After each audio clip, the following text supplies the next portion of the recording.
दोस्तों नमस्कार। जलती हुई चिताओं की तकदीर अगर आप देखोगे तो पहचान जाओगे, उन मरती हुई लाशों को पहचान जाओगे। ये भी हिंदुस्तानियों की वो लाशें हैं। ये वो हिंदू संहार है जो हिंदू राष्ट्रपति भी है, हिंदू प्रधानमंत्री भी है, उसके रहते हुए हुआ।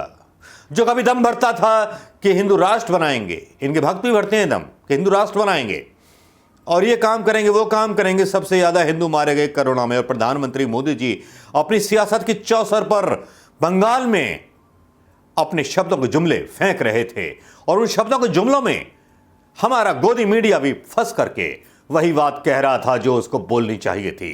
लेकिन इसी बीच वो अपराध कर गया गोदी मीडिया जो अपराध उसको नहीं करना चाहिए था। अपराध वो कर गए प्रधानमंत्री मोदी जी जो उनको नहीं करने चाहिए थे। बिना मास्क के रैली करने वाले एक आम आदमी पर पैंडेमिक एक्ट लग सकता है तो प्रधानमंत्री मोदी पर और अमित शाह पर क्यों नहीं लग सकता?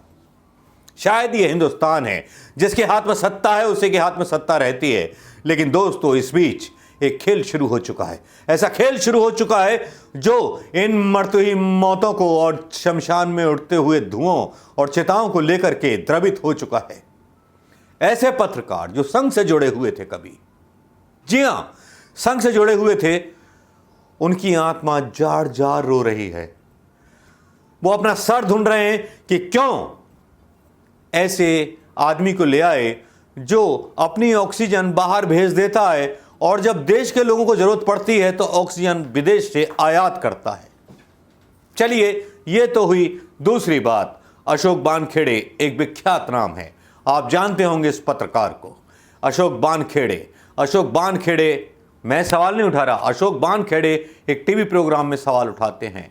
बैकग्राउंड में उनकी आवाज आएगी अशोक वानखेड़े की और आप सुनिएगा, इसको गौर से सुनिएगा, कान खोलकर सुनिएगा। भक्तों से ही बोलूंगा कान खोल के सुनो उल्लुओ, तुम तो दिन के भी उल्लू और रात के भी उल्लू हो, तो तुम्हारा सुनना जरूरी है कि किस तरह से भारतीय जनता पार्टी ने देश को मैनिपुलेट किया। भारतीय जनता पार्टी ने नहीं किया, इन दो लोगों ने किस तरह से देश को लूटा। ये अगर सुनना चाहो तो ये जरूर डॉक्यूमेंट्री देखना मत भूलिए।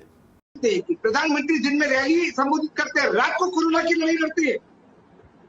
आज महाराष्ट्र के मुख्यमंत्री कहते हैं प्रधानमंत्री से मुझे ऑक्सीजन चाहिए, मैं बात करना चाहता हूं। उनको बोला जाता है कि आप तो अभी प्रधानमंत्री रैली में बिजी है, बाद में बात करेंगे आपसे। महाराष्ट्र में मरता हुआ लोगों का आंकड़ा, गुजरात में तो राम राज्य था ना, 15 साल से 25 साल से पीछे बीजेपी है। एक 13 साल की लड़की बाप के गोद में दम तोड़ देती है क्योंकि उसका ऑक्सीजन सिलेंडर खत्म हो गया, नया ऑक्सीजन सिलेंडर नहीं था। गुजरात से मेडिसिन जाती है, रात को जब पकड़ा जाता है कोई कि 50,000 मेडिसिन लेके बैठ गया है तू इंजेक्शन, तो देवेंद्र फडणवीस बेशरम होकर उसको छुड़वाने जाते हैं और बोलते हैं कि ये हमने खरीदी है बीजेपी ने। और दमन का प्रशासन कहता है कि इस कंपनी को जो फ्रोग फार्मा है इसको तो परमिशन ही नहीं बेचने की, तो ये इलीगल स्मगलिंग का काम बीजेपी कर रही है, इसका कोई जवाब है? और ये मूर्ख पुलिस महाराष्ट्र की नपुंसक पुलिस, मैं कहता हूं कि एक लीडर ऑफ अपोजिशन आता है उसके सामने खड़े हो जाते हैं और छोड़ देते हैं लोगों को। केस चलनी चाहिए, ये जितने भी लोग हैं इनके ऊपर हत्याओं का केस चलना चाहिए। बंगाल में 2000% से ज्यादा बढ़ोतरी हो गई है केसेस में। यदि बंगाल में मरने वालों का आंकड़ा बढ़ गया तो ये तमाम रैली को एड्रेस करने वाले के खिलाफ हत्या का मुकदमा दायर होना चाहिए और आतंकवादी कार्यवाही में इनके ऊपर कार्यवाही होनी चाहिए।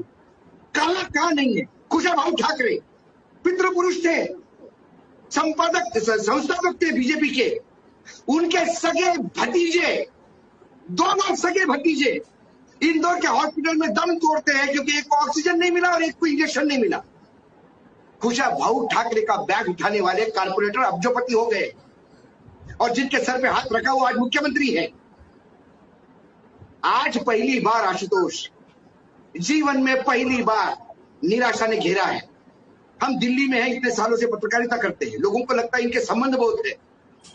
जहां जहां देश में संबंध है वहां से लोग फोन करते हैं कि भाई साहब एक सिलेंडर, भाई साहब एक इंजेक्शन, कोई कहता है कि एक वानखेड़े जी की ये आवाज आपने सुन ली होगी। वानखेड़े साहब ने, जो मैंने वीडियो डाले थे पहले भी, कुशाभाऊ ठाकरे से लेकर के और सारे लोगों से लेकर के ये भी उसमें उन्होंने जिक्र कर दिया, जिसको शायद यूट्यूब ने आप तक नहीं पहुंचाया या आपने उस वीडियो को देखना ज़्यादा मुनासिब ना समझा होगा।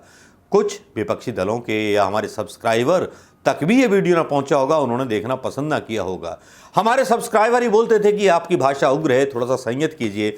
अब संयत भाषा में जब से डालना शुरू किया है, थोड़ा कम कम से नज़र आते हैं। थोड़ा गुस्सा, एंग्री यंग मैन वाला उनको फील देना ज़्यादा अच्छा लगता है, उनको वही पसंद आता है। लेकिन एंग्री यंग मैन जब बनूंगा जब ज़्यादा ही एंगरनेस आ जाएगी, और एंग्री मैन बनने का वक्त आ गया है।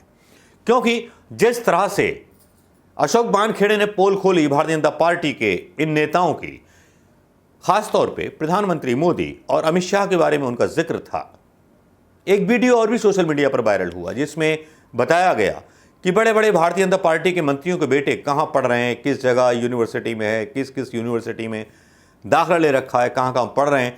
लेकिन आम हिंदू वोटर के बच्चे आज भी सड़क पर तलवार और त्रिशूल लेकर के, बजरंग दल का झंडा लेकर के, बस लहराते हुए बेरोजगार होकर के 70-80 रुपये या 100 रुपये में बिक जाते हैं। लेकिन इस बीच एक बड़ी इंटरेस्टिंग खबर आती है दोस्तों, वो खबर पढ़ के सुनाना चाहता हूँ, क्योंकि वो खबर आपके बीच न डाली तो वाकई में इस वीडियो का कोई मतलब वैल्यू नहीं रहेगी। तो इसलिए ये खबर पढ़ के सुनाना बहुत ज़रूरी है दोस्तों आपको, तो इसलिए सुना देते हैं आपको। एक ट्विटर पर आईडी है शिवम मिश्रा की, सोनभद्र वाले शिवम मिश्रा। अयोध्या भी खुदा है, मथुरा भी खुदेगा, खुदेगी बनारस, ताजमहल भी खुदेगा, जहां जहां खुदा है वहां वहां खुदेगा, हर हर महादेव का नारा लगा करके वे ट्विटर पर ये ट्वीट करते हैं 14 अप्रैल 21 को 6:48 पर। प्रधानमंत्री मोदी जी के बहुत बड़े सपोर्टर। अब भाई प्रधानमंत्री मोदी के सपोर्टर हैं तो हम इनको रोक तो सकते नहीं, कुछ भी डाल सकता है, कोई भी कुछ भी डाल सकता है, इनके ऊपर कार्रवाई भी नहीं होती। लेकिन मैं इसको थोड़ा सा बदलना चाहूँगा, जो उन्होंने बोला, अयोध्या भी खुदा है, मथुरा भी खुदा है, खुदा बनारस, ताजमहल भी खुदा, जहाँ जहाँ खुदा है वहाँ वहाँ खुदा है, हर हर महादेव। देखिए कितना मज़ा आया। खुदा हर जगह, चाहे शिव के रूप में मानो, चाहे राम के रूप में मानो, चाहे कृष्ण के रूप में मानो।